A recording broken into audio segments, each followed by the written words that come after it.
Madam President, as we are here in the Senate today, Washington rests under a blanket of snow, reminding us here of the Christmas spirit across the nation, the spirit that is bringing families happily together for the holidays.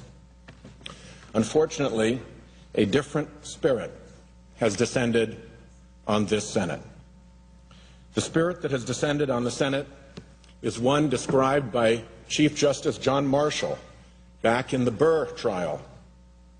Those malignant and vindictive passions which rage in the bosoms of contending parties struggling for power. Two-time Pulitzer Prize winner Richard Hofstadter captured some examples in his famous essay, The Paranoid Style in American Politics.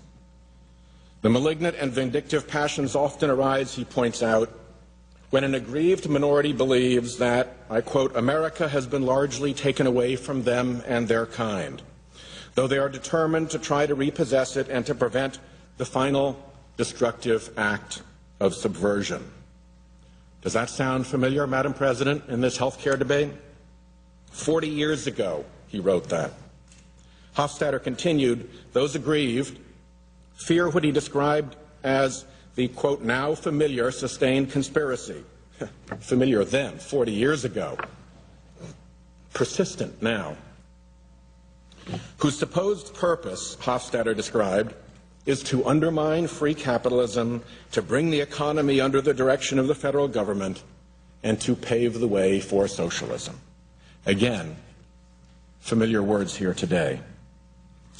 More than 50 years ago, he wrote of the dangers of an aggrieved right-wing minority with the power to create what he called a political climate in which the rational pursuit of our well-being and safety would become impossible. A political environment in which the rational pursuit of our well-being and safety would become impossible. The malignant and vindictive passions that have descended on the Senate are busily creating just such a political climate.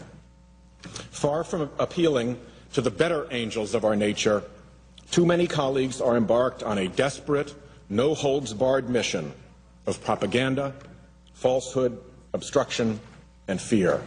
The biggest reason for these desperate acts by our colleagues is that we are gathering momentum, and we are gathering strength, and we are working toward our goal of passing this legislation, and when we do, the lying time is over. The American public will see what actually comes to pass when we pass this bill as our new law.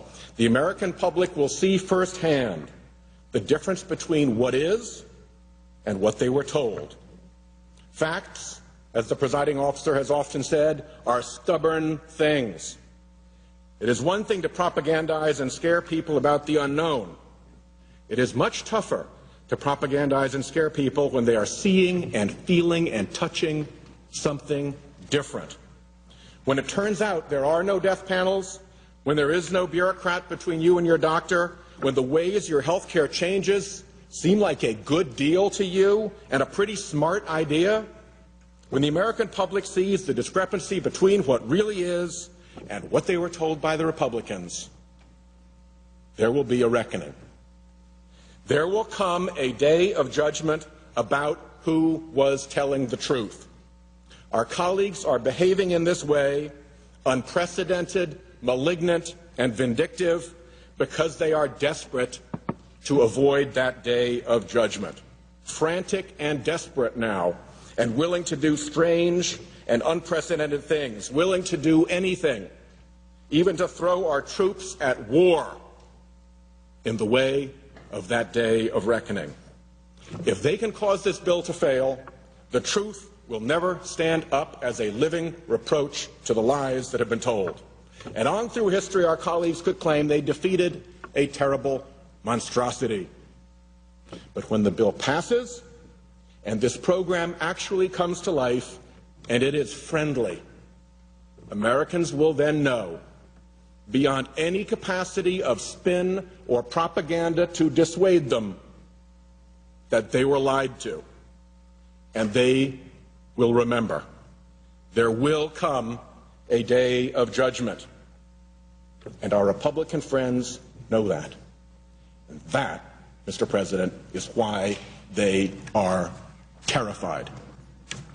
Mr. President, I yield the floor.